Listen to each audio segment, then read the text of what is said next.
ये 3 हमें बैटरी दी है यहाँ पे और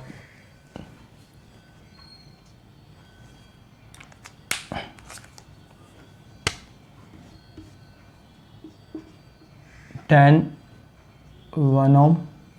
इसको मैं ऐसा करता हूँ, यहाँ पे ये 1 ओम आ गया, इसको यहाँ पे लगा देता हूँ 2 ओम और इसको यहाँ पे लगा देता हूँ 3 ओम। जो बैटरी का इंटरनल रेजिस्टेंस है वो बैटरी के पास मैंने लगा दिया। अब चेक करना, अगर मैं यहाँ पे 0 बोल दूँ तो यहाँ x बोल दूँ, या उल्टा भी कर सकते हो, यहाँ 0 यहाँ x, कोई फ़र्क नहीं पड़ेगा। ये 0 ये x, तो VA तो तुमने x मान लिया और VB कितना माना है 0, तो क्या VA माइनस VB की वैल्यू x आएगी।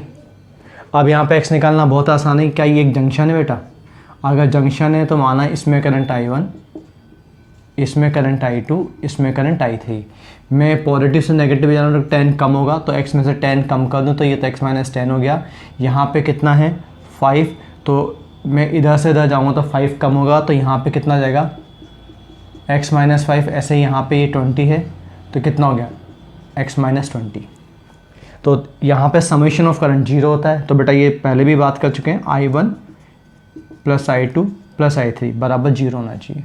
और यहाँ पे अब लिखूँ वैल्यू, तो चेक करना x minus 10 minus 0 upon 1 plus x minus 5 minus 0 upon 2 plus x minus 20 minus 0 upon 3 बराबर 0। एलसीएम लेके सोल्व करूँ, और एलसीएम लेके सोल्व करूँगा तो यहाँ पे मेरे पास x की वैल्यू आ जाएगी बेटा, और x की वैल्यू ही हमारा आंसर होगी। खैर आगे बढ़ते हैं।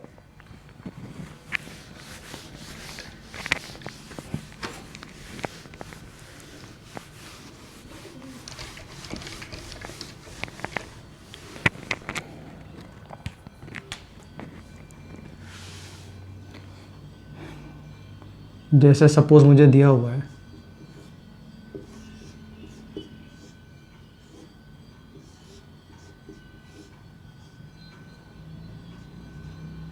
Ten volt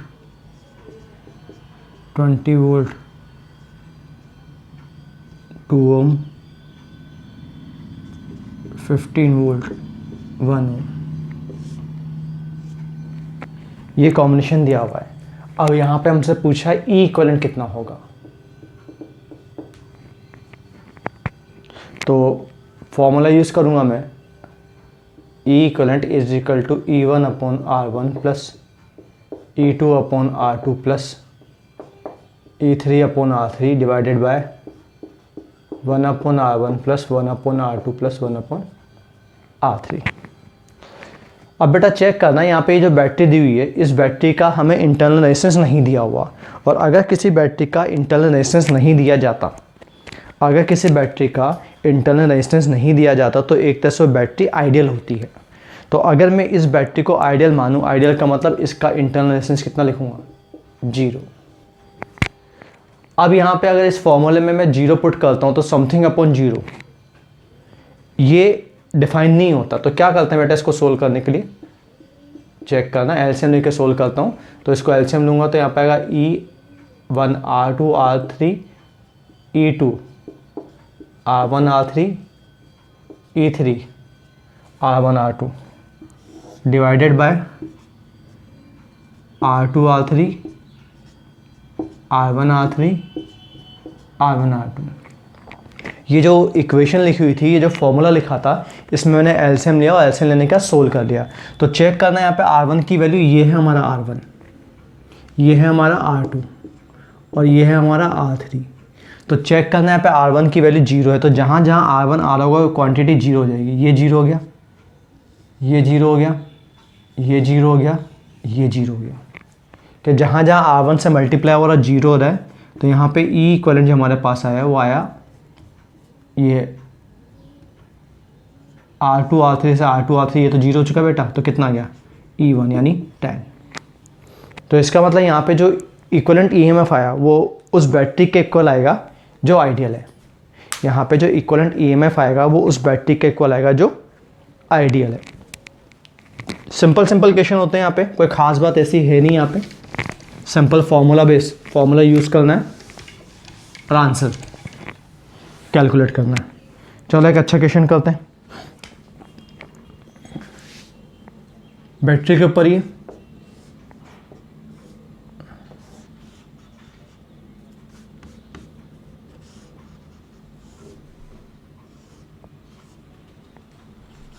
ER1 ER2 R हमें यहाँ पे दिया हुआ 2 बैटरी हैं। इन 2 बैटरी का ईएमएफ सेम है। एक का इंटरनल रेजिस्टेंस है R1, दूसरे का इंटरनल रेजिस्टेंस है R2, और यहाँ पे जो एक्सटर्नल रेजिस्टेंस है वो है कैपिटल R जो दिया हुआ है, और साथ में दिया हुआ है R2 is greater than R1। अब कहा ये गया है यहाँ पे कि if terminal voltage at one battery is 0,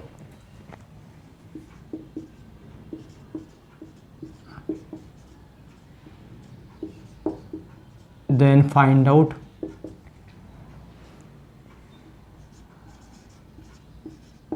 relation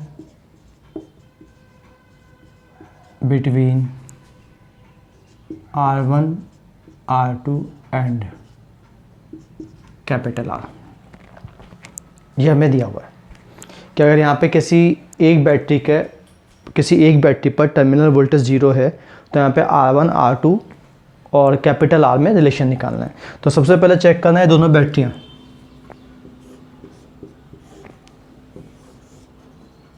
अगर कॉम्बिनेशन बना दूँ तो ये तो हो गया 2E। अगर कॉम्बिनेशन बना दूँ तो ये E प्लस E 2E, और ये इंटरनेशनल होगा R1 प्लस R2, और ये R। तो अगर यहाँ पे मैं करंट बोलूँगा तो I की वैल्यू तुम्हारे पास आएगी, ये बोल सकता हूँ। अब चेक करना यहाँ पे इन दोनों बैटरियों से, मतलब यहाँ से करंट ऐसे जा रहा है बेटा ये। अब यहाँ से क्योंकि करंट ऐसे जा रहा है और किसी भी बैटरी के अगर पॉजिटिव टर्मिनल से करंट बाहर निकलता है तो उसका जो टर्मिनल वोल्टेज होता है वो हम लिख चुके E माइनस आई आर होता है। तो अगर मैं इसके लिए लिखता हूँ तो इसके लिए लिखूँगा V is equal to E minus I R one. इसके लिए लिखूँगा तो इसके लिए लिखूँगा, इसको V1 बोल देता हूँ, V2 E minus I R two. अब न्यूमेरिकल में जो हमें कहा गया है वो ये बोला गया है किसी भी एक बैटरी पर, न्यूमेरिकल में जो हमसे कहा गया है वो ये बोला है कि किसी भी एक बैटरी पर टर्मिनल वोल्टेज 0 है। तो अब यहाँ पे किसी भी एक बैटरी पर टर्मिनल वोल्टेज 0 है तो यहाँ पे E में से माइनस हो रहा है IR1 और यहाँ E में से माइनस हो रहा है IR2। I तो दोनों में सेम है, लेकिन बेटा R2 की वैल्यू बड़ी है। अगर R2 ज़्यादा है तो इसमें से माइनस कम हो रहा है, इसमें से माइनस ज़्यादा हो रहा है, तो 0 ये हो सकता है। अगर दोनों में से 0 होने के चांसेस हैं तो इसके हैं, क्योंकि अगर ये 0 हो गया तो ये नेगेटिव हो जाएगा और टर्मिनल वोल्टेज यानी पोटेंशियल डिफरेंस यहाँ पे नेगेटिव नहीं हो सकता। तो 0 यही होगा जिसका इंटरनल रेजिस्टेंस ज़्यादा है।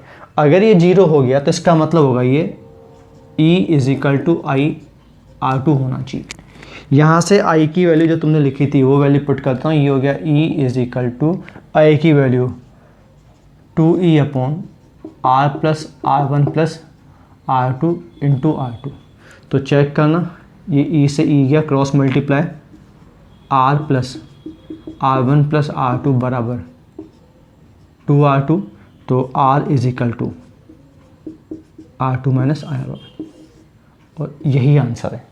हमें रिलेशन चाहिए था R1 R2 और कैपिटल R में, तो ये जो रिलेशन आया ये आ गया बेटा R2 minus R1, capital R is equal to R2 minus R1। चलो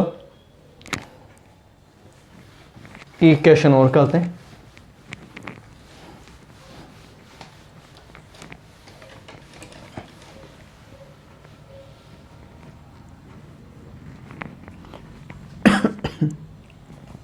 numerical data, arrange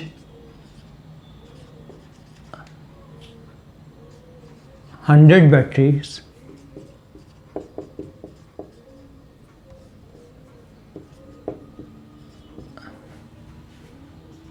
of internal resistance 2 ohm so that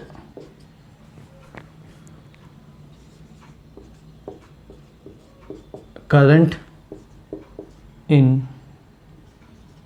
8 ohm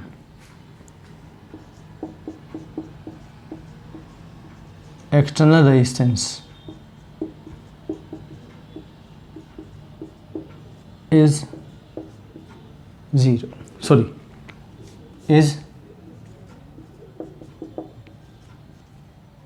maximum. All batteries are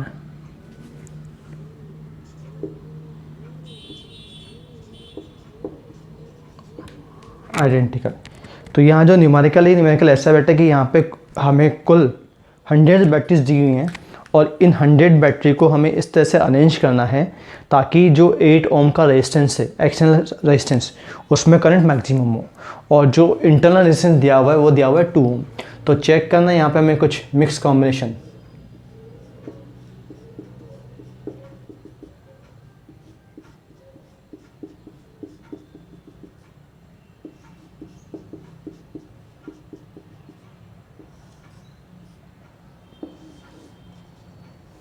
इस तरह से मिक्स कॉम्बिनेशन यूज़ करना पड़ेगा।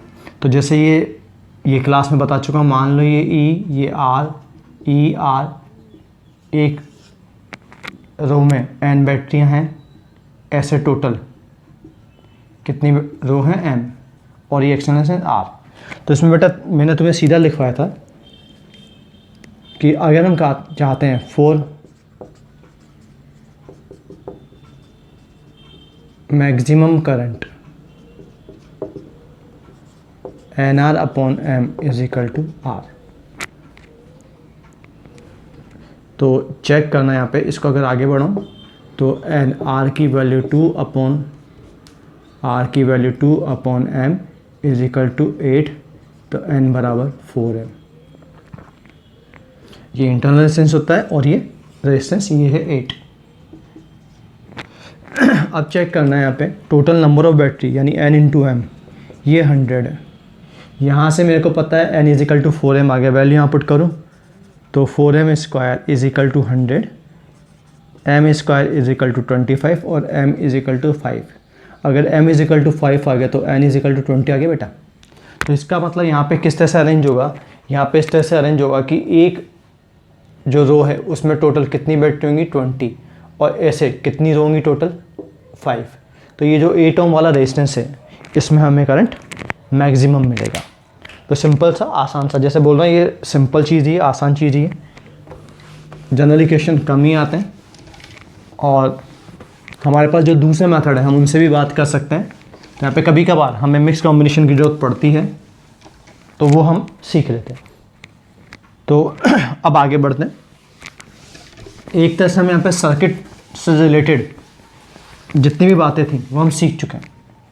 यहाँ पे सर्किट से रिलेटेड जितनी भी बातें थी हम सीख चुके हैं। अब थोड़ा सा आगे बढ़ते हैं। मैं तुम्हें क्लास में किसी भी रेजिस्टेंस में कंज्यूम होने वाली पावर और बैटरी जो एनर्जी देती है वो बात कर चुका हूँ। जैसे एक बार दोबारा हल्का सा रिपीट करता हूँ। मान लो बैटरी है, इसका EMF है, इसमें करंट I फ्लो होता है, इसमें करंट I फ्लो होता है। तो यहाँ पे T टाइम में जो एनर्जी देगी बैटरी, ये पहले बता चुका हूँ पुराने लेक्चर्स में, EIT होता है बेटा। और जो पावर सप्लाई करेगी ये होता है E इंटू आई। ऐसे ही यहाँ पे अगर कोई रेजिस्टेंस है, करंट फ्लो हो रहा है I, रेजिस्टेंस है R, इस पे V इज इक्वल टू आई है, पोटेंशियल डिफरेंस है या पोटेंशियल ड्रॉप बोल दो, तो जो पावर कंज्यूम होती है इसमें वो होता है या तो V इंटू आई, या आई स्क्वायर आर, या V स्क्वायर अपन आर। ये कैसा आया, कहाँ पे आया? ये स्टार्टिंग के जो लेक्चर्स थे सर्किट स्टार्ट करने से पहले, ये सारी बात वहाँ पे मैं तुम्हें एक्सप्लेन कर चुका हूँ। केवल यहाँ पे क्योंकि अब मैं इन्हीं चीज़ों पे जा रहा हूँ तो ये चीज़ समझा रहा हूँ, समझना बेटा। यहाँ पे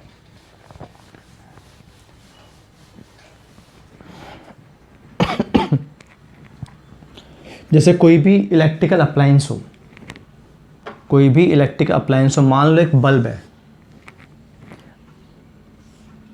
एक बल्ब है। अब इस बल्ब की अगर मैं बात करूं तो इस बल्ब में है क्या, जैसे लिखा होता है 40 वाट और 200 वोल्ट, ये लिखा हुआ होता है। तो पहले इसका मीनिंग समझते हैं कि इसका मीनिंग है क्या। तो इसका मीनिंग ये है कि अगर मैं इस बल्ब को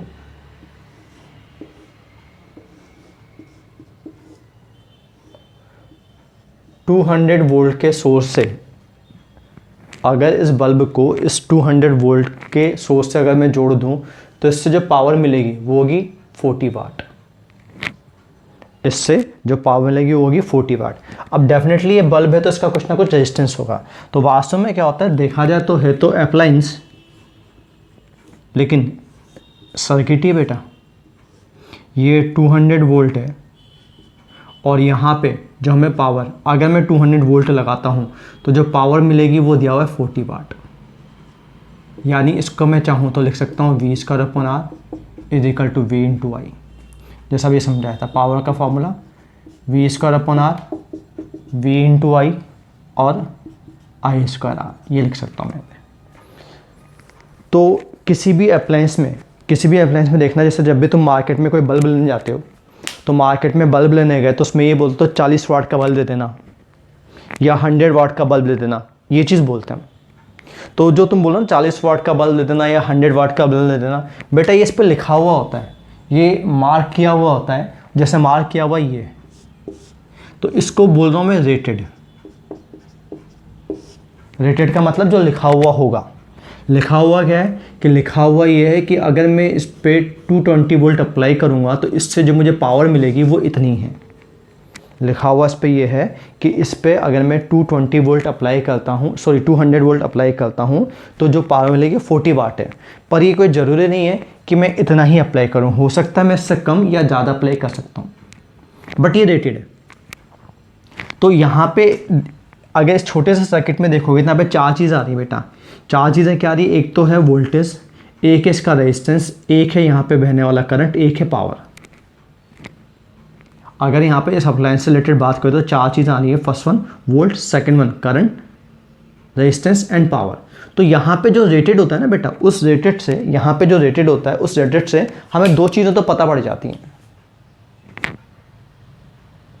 अब बाकी 2 चीज़ें जो गिवन है उससे हम कैलकुलेट करते हैं। बाकी जो 2 चीज़ें हैं वो गिवन है, उससे हम कैलकुलेट करते हैं। तो पहले यहाँ पे चीज़ों को थोड़ा समझते हैं और फिर इसके ऊपर न्यूमेरिकल करेंगे। जैसे मान लो मुझे दिया हुआ एक बल्ब है,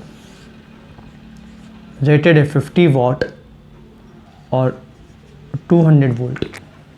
इसका मतलब है यहाँ पे एक ये रेजिस्टेंस है कोई, इस रेजिस्टेंस की वैल्यू मुझे पता नहीं है और ये बोला जा रहा है मुझसे कि इस रेजिस्टेंस में अगर मैं 200 वोल्ट अप्लाई करूँगा तो जो पावर मिलेगी वो मुझे मिलेगी 50 वोल्ट। तो सबसे पहले मेरा काम होगा जो गिवन है उनसे जो रिमेनिंग 2 चीज़ें मतलब एक तो यहाँ पे रिमेनिंग है करंट और एक यहाँ पे रिमेनिंग रेजिस्टेंस, इनको निकालना।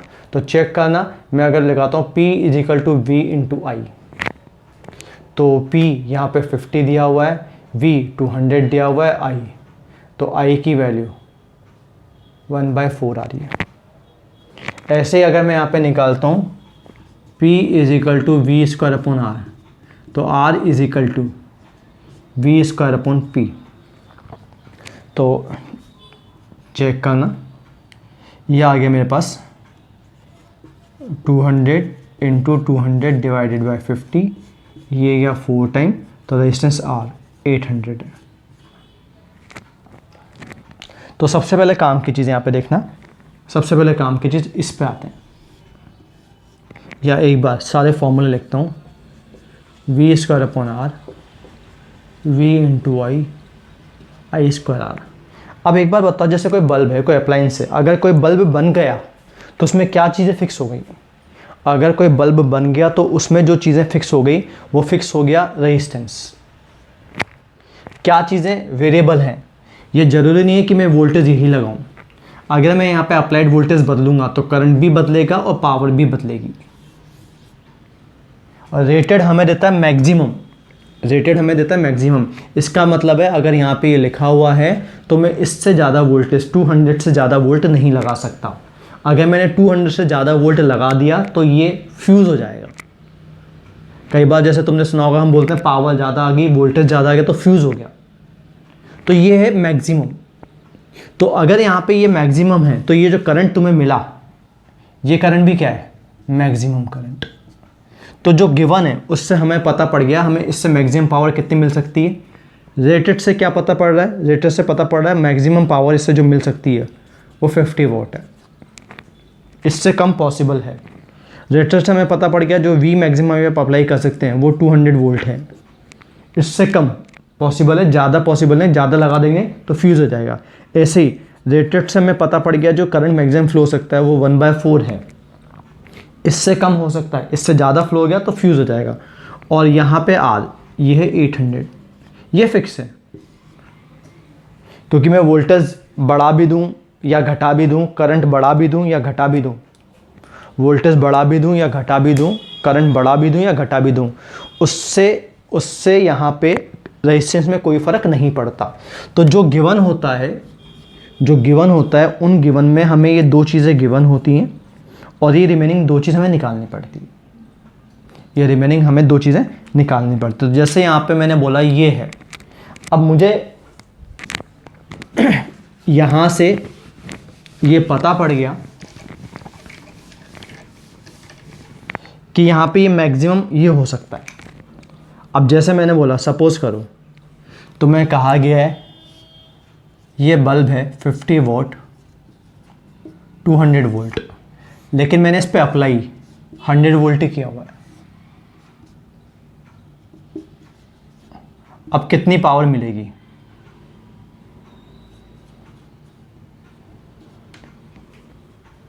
तो जैसे मैंने बोला था अगर 200 वोल्ट अप्लाई करता हूँ तो 50 वोल्ट मिलेगी, लेकिन अगर मैंने अप्लाइड वोल्टेज चेंज कर दिया तो जो मिलने वाली पावर है वो भी चेंज हो जाएगी। तो बेटा यहाँ पे क्या चीज़ फिक्स है? देखो अब यहाँ पे आई भी 1/4 नहीं रहेगा, पावर भी 50 नहीं रहेगी, लेकिन हाँ ये चीज़ फिक्स है।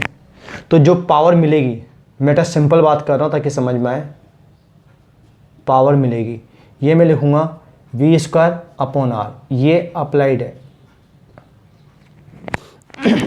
ये चीज़ चेंज हो चुकी है, ये नहीं बदली है। तो चेक करना मिलने वाली पावर मिलेगी इज इक्वल टू अप्लाइड है बेटा 100, रेजिस्टेंस है 800। तो ये आ गया 8 टाइम्स, ये आ गया 12.5 वाट। और चाहो तो इसमें एक चीज़ और कर सकते हो,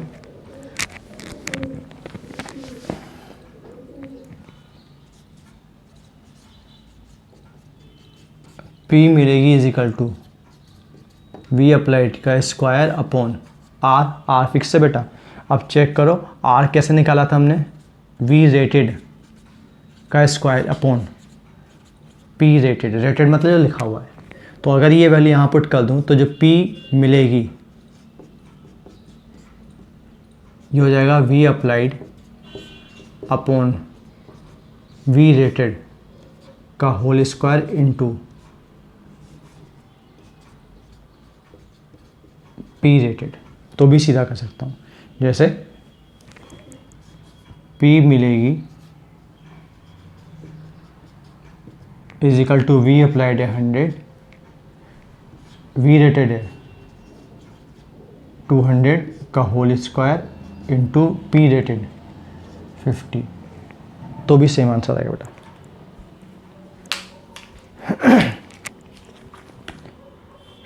क्लियर है?